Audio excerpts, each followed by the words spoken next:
Olá, pessoal! Sejam bem-vindos ao nosso terceiro episódio do nosso projeto Fenda do Biquíni. E hoje estamos com a participação super especial da Silvia, ela que é professora da Universidade Federal ABC e que é coordenadora da Interetarte. É assim que se fala? Não, é Universidade Federal do ABC. O ABC é uma região industrial aqui em São Paulo, que reúne algumas cidades, e aí o ABC é do nome de algumas cidades. Então, é a Universidade Federal do ABC. E o nome do nosso projeto é Interantar, que é um programa de divulgação das ciências polares. Boa tarde, meninas. Noêmia, boa tarde, Adrícia, boa tarde, Ravena. Obrigada pelo convite. Boa tarde. A gente é que agradece, Silvia, e seja bem-vinda. Bem, hoje a gente vai conversar um pouco sobre as regiões polares e eu queria começar perguntando o que são e quais são as regiões polares. Bom, as regiões polares são as regiões que ocupam os polos, né, o hemisfério norte e o hemisfério sul do planeta. Então, se você olhar para um globo terrestre, nós temos o Ártico no norte e a Antártica no sul do planeta.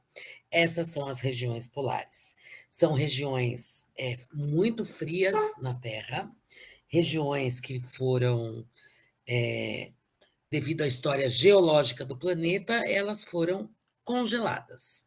Então, são regiões bastante frias, né?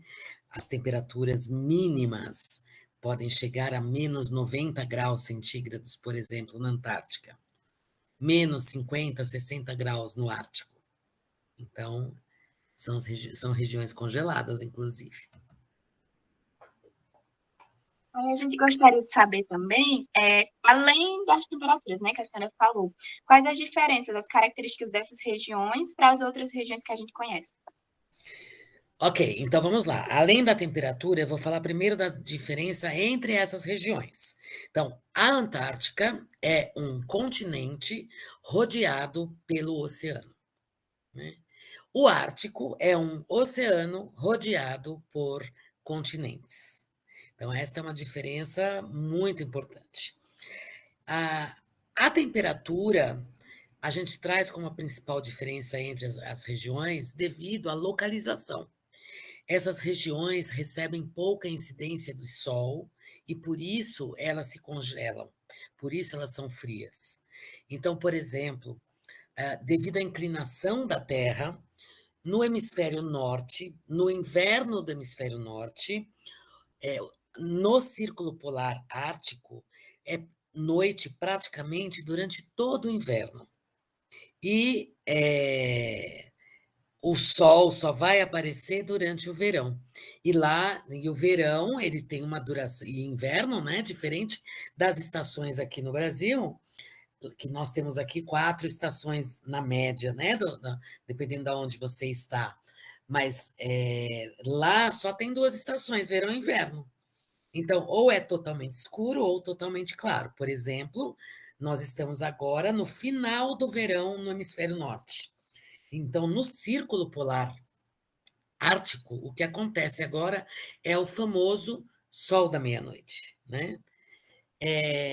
Já na Antártica, então, enquanto agora o Ártico está no verão, a Antártica está no inverno.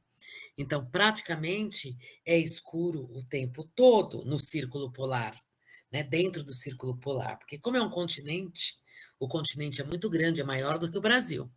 O continente antártico é 1,6 vezes maior do que o Brasil. Então, nas regiões mais ao centro do continente, estará totalmente escuro durante o inverno, né? Então, essa é uma outra característica, a incidência de luz vai influenciar no derretimento do gelo, na existência ou não de vida e em outros aspectos. Silvia, qual a importância das regiões polares para o nosso planeta? Eu acho que a principal importância é a questão do resfriamento do clima do planeta, né? a questão da. Nós recebemos a incidência do Sol, né, muito forte, pessoas que vivem muito próximas ao Equador, como vocês, por exemplo, que estão no Ceará, né, a Fenda do Biquíni está no Ceará neste momento. Vocês recebem um sol, a incidência do Sol muito forte. Para vocês poderem ter condições climáticas adequadas, nós precisamos do efeito estufa, que vai manter uma temperatura adequada aqui na nossa atmosfera. E esses gases de efeito estufa e todo o clima é um sistema todo conectado, é um sistema, né? Não é um gás ou outro, é todo um sistema. E esse sistema e essa radiação solar e esse calor que vai ser ou não refletido de volta para a atmosfera, ele precisa de um resfriamento. E esse resfriamento ele vem das regiões polares por meio da água, então a água do Oceano Austral, por exemplo, ela vai resfriar a água do Oceano Atlântico, né? E favorecer um determinado tipo de vida. Então a gente pode dizer que as regiões polares servem para estabilizar o clima do planeta. A gente queria saber também quais os perigos que essas zonas, né, as polares, elas estão enfrentando atualmente. As regiões polares estão enfrentando o mesmo risco que todos nós estamos enfrentando sobre a questão das mudanças climáticas, né? Os efeitos das mudanças climáticas são sentidos primeiramente nas regiões polares. Então, o Ártico e a Antártica recebem esses efeitos em primeiro lugar. Então, o Ártico, por exemplo, está derretendo ou está aquecendo mais rapidamente do que outras regiões do planeta. E isso pode ser um problema, porque vai derreter o gelo do Ártico, e se derreter aquele gelo que seria responsável pelo nosso equilíbrio climático, acontece o quê com o nosso clima? Ele aquece. Né? Eu não sei como está a temperatura, como é a temperatura no inverno, no nosso inverno para vocês. Aqui onde eu estou, hoje nós estamos com uma temperatura de verão. Estamos com aproximadamente 25 graus, né? Sendo que nós estamos em pleno inverno e que a temperatura esperada nessa região do Brasil seria em torno aí, a máxima, 15 graus. Né? Nós não tivemos frio neste inverno. A Europa está sofrendo ondas de calor, né? Há lugares dos Estados Unidos que estão batendo termômetro 56 graus. Isso para a vida humana é insalubre, né? Então, o risco, ele é igual. E o pior é que, como eles estão muito afetados em primeiro lugar, quando esses efeitos chegam aqui, chegam muito piorados. Bem, a senhora já falou sobre um pouco dos principais perigos, né? Mas a gente queria também que a senhora desse ênfase ao aquecimento global. Quais são as consequências do aquecimento global nas regiões polares? Então, isso que eu falei agora foi uma coisa importante, né? Sobre o Ártico, vou falar sobre o Ártico primeiramente. O Ártico, lembrem que eu falei que o Ártico é um oceano rodeado por continentes. Este oceano, ele era congelado. Ao ser congelado, ele tinha gelo na sua superfície e, quando esse gelo derrete, o mar deixa de ser branco e passa a ser mais escuro. E isso vai aumentar o aquecimento global, porque a área escura do planeta absorve mais calor do que reflete. Né? Isso significa que aquecimento gera aquecimento. Mas eu quero falar alguns temas, assim, por exemplo, porque são muitos, tá? Acho que para o nosso tempo aqui talvez não dê para tratar de todos, mas eu vou dar um exemplo do permafrost. O permafrost é o solo congelado. Então, imaginem que no Ártico, as construções têm as suas estruturas no solo congelado. Imagine que você tem a sua casa construída num solo congelado. Se esse solo derreter, o que acontece com a sua casa? Ela irá cair. Agora, quando a gente fala da casa das pessoas, é uma casa ou outra, mas pense uma cidade, pense a indústria, pense o encanamento, pensem no transporte de gás e petróleo, que é feito por aqueles canos imensos, né? Ou aqueles tubos imensos que estavam presos numa estrutura congelada e essa estrutura derrete. Então, esse é um exemplo, né? Na Antártica, vou pegar agora a Antártica como exemplo. Se houver o descongelamento das geleiras, tanto da Antártica como do Ártico, né? Estas geleiras, elas estão sobre a Terra. Se elas descongelarem, elas vão cair no mar. Ao cair no mar, aumentará o nível do mar. Então, o que está acontecendo lá irá afetar aqui. Agora, outra coisa interessante, né? As geleiras, ou gelo que está sobre o continente antártico, que tem 1000 anos que está lá, e que tem 2000 metros de espessura, ninguém sabe o que tem dentro daquilo. A gente não conhece os micro-organismos que estão aprisionados naquele gelo. Se aquele gelo derreter, será que esses micro-organismos não vão escapar? E como nós não conhecemos, a ciência não conhece, nós não sabemos se eles são benéficos ou maléficos. Nós não sabemos nada sobre eles. Então, há um risco iminente para as nossas vidas e para a vida do planeta como um todo, não é a vida da humanidade, né? A vida dos animais e tudo mais. A gente também queria que a senhora falasse também um pouco mais sobre o que provoca esse degelo, além do aquecimento global. Se tem mais alguma causa ou se realmente só o aquecimento global? Olha, agora você me fez uma pergunta que está fora do meu alcance de conhecimento, né? Então, se há outras causas, eu desconheço, e não é da minha área de conhecimento. Mas, de qualquer forma, é importante que as pessoas entendam o seguinte: as mudanças climáticas, elas são fenômenos naturais. O planeta Terra sofre mudanças. O problema não são as mudanças climáticas, porque as mudanças são naturais, mas elas ocorrem em tempos geológicos, ou seja, milhões de anos para que algo aconteça. O problema é que a ação antrópica, ou seja, a ação humana, ela acelera as mudanças climáticas. Ela, então, acelera o aquecimento global.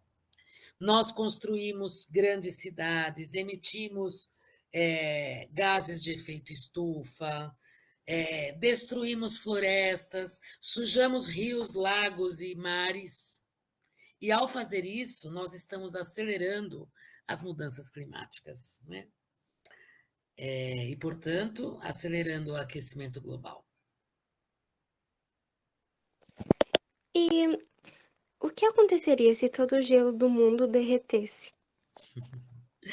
Bom, se todo o gelo do mundo derreter, eu falei para vocês que a Antártica tem, em média, 2000 metros de espessura de gelo. É um continente 1,6 vezes maior do que o Brasil. Então, toda a costa de todos os continentes será afetada, grande parte, né? Nós teremos migrações de animais, extinção de espécies, extinção de espaços de agricultura, provavelmente os mais pobres serão primeiramente eliminados. Nós vamos eliminar com a nossa capacidade de produção de alimentos, nós vamos ter uma catástrofe global, né? Façam a conta de quantos milhões de metros cúbicos de água congelada está sobre o continente. Há áreas do continente que têm mais de 4.000 metros de espessura. 4 quilômetros de espessura. Pega uma rodovia aí e imagine 4 quilômetros. Faça uma caminhada de 4 quilômetros. Pense isso num volume completo lá sobre esse continente, derretendo. E é importante saber o seguinte: além das regiões polares, existem outras regiões que compõem o que nós chamamos de criosfera. Crio vem de gelo. Criosfera é a região gelada, congelada da Terra.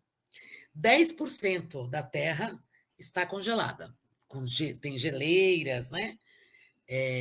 Como, por exemplo, os picos lá do Himalaia, as montanhas no Peru, regiões, a Groenlândia, né? Muitas regiões estão congeladas. O aquecimento global vai fazer com que essa água vá para os rios, mares e oceanos.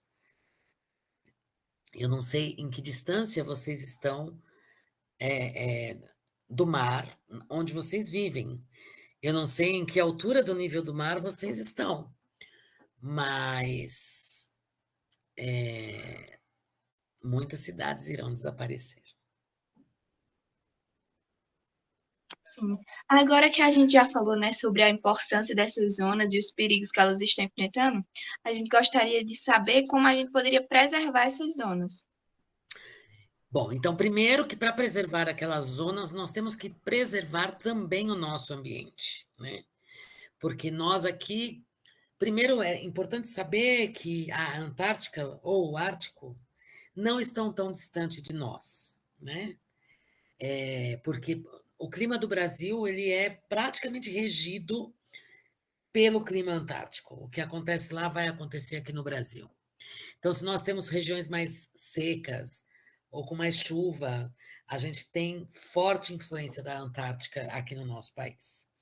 Então, a gente tem que começar a preservação aqui, no nosso entorno. Preservar os nossos rios, os nossos mares, as nossas praias, a nossa vegetação, as nossas florestas. Preservar o nosso ambiente em primeiro lugar. A gente tem que conhecer sobre as regiões polares e entender que o que fazemos aqui chega lá.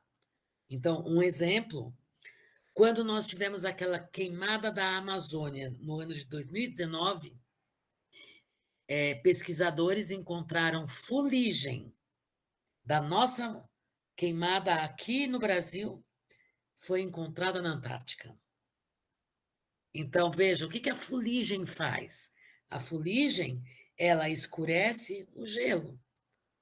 Concordam que se antes o gelo era branco e refletia a luz, se mantia frio, agora se a fuligem chega lá, ele se torna escuro, ele absorve o calor, aquecimento gera aquecimento.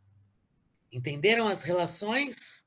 Então, nós temos que preservar onde estamos, temos que estudar o que não conhecemos, estudar o oceano, né? Incentivar a ciência.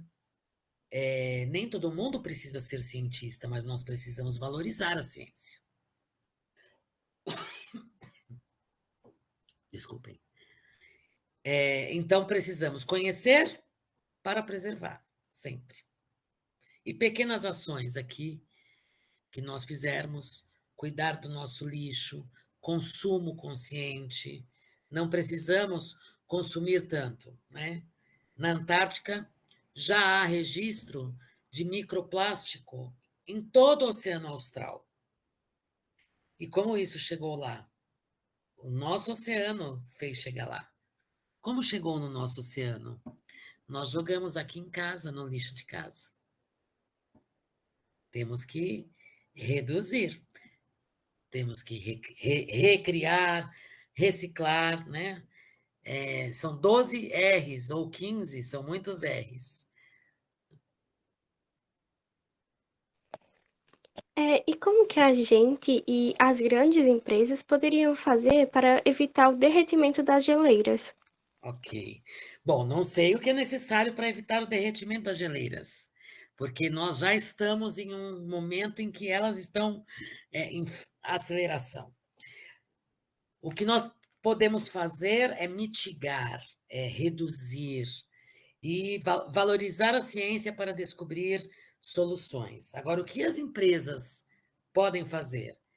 Emitir menos poluentes no ar, no mar e no solo, né? Então, para isso, produzir de forma mais sustentável, respeitar o meio ambiente, respeitar leis. O Brasil tem leis suficientes para que sejam cumpridas. E o que nós podemos fazer? Nós podemos nos manter informados, nós devemos atuar coletivamente, nos organizar, fiscalizar, observar, e, se for o caso, até ações individuais, como, por exemplo, não consumir aquele produto que faz mal para o meio ambiente. Um exemplo, produtos de limpeza que nós usamos nas nossas casas, né? Pesquisar qual é mais nocivo. Será que eu preciso comprar um produto que promete tirar a gordura em 10 segundos quando bateu ali no meu fogão? Será que, se ele está prometendo isso, ele não vai causar algum impacto? Quem tem animal de estimação deve perceber quando usa um produto forte que esse animal fica com alguma alergia. Pensem, um animal de 10 quilos, um cachorro, um gato, fica com uma alergia. Imagine o que acontece com os micro-organismos que são responsáveis pela respiração do solo, pelo cuidado, pela nutrição do nosso solo, né? Então, nós temos que ter os nossos cuidados e fiscalizar e olhar essas empresas, e levar para o debate e discussão sobre como fazer com que as leis sejam cumpridas. Então, essas foram as nossas perguntas. A gente gostaria de saber se a senhora tem mais alguma coisa a acrescentar que a gente não abordou ainda. Eu gostaria de fazer uma propaganda no meu projeto, se vocês permitirem. E nós temos muitos materiais. Legal. Nós temos muitos materiais de divulgação das ciências polares. Então, por exemplo, nós temos livros para várias idades, né? 101 perguntas sobre as regiões polares, As Aventuras do Grande Papu. Nós temos jogos, tanto jogos de tabuleiro, de cartas, como jogos para celular, que vocês podem usar. Tudo é gratuito, está no nosso site. Basta acessar www.interantar.com. É isso. Não tem ponto BR. Então, a gente agradece a presença da senhora e convida quem está assistindo a gente para assistir o nosso próximo episódio, que vai falar um pouquinho mais sobre os problemas ambientais e tudo mais. Muito obrigada. Eu fico muito honrada de participar do Fenda do Biquíni. Espero poder contribuir o que vocês precisarem. Estou à disposição. Até mais. Obrigada também ao ouvinte. Até mais. Tchau, até mais. Tchau, Silvia. Muito obrigada. Obrigada.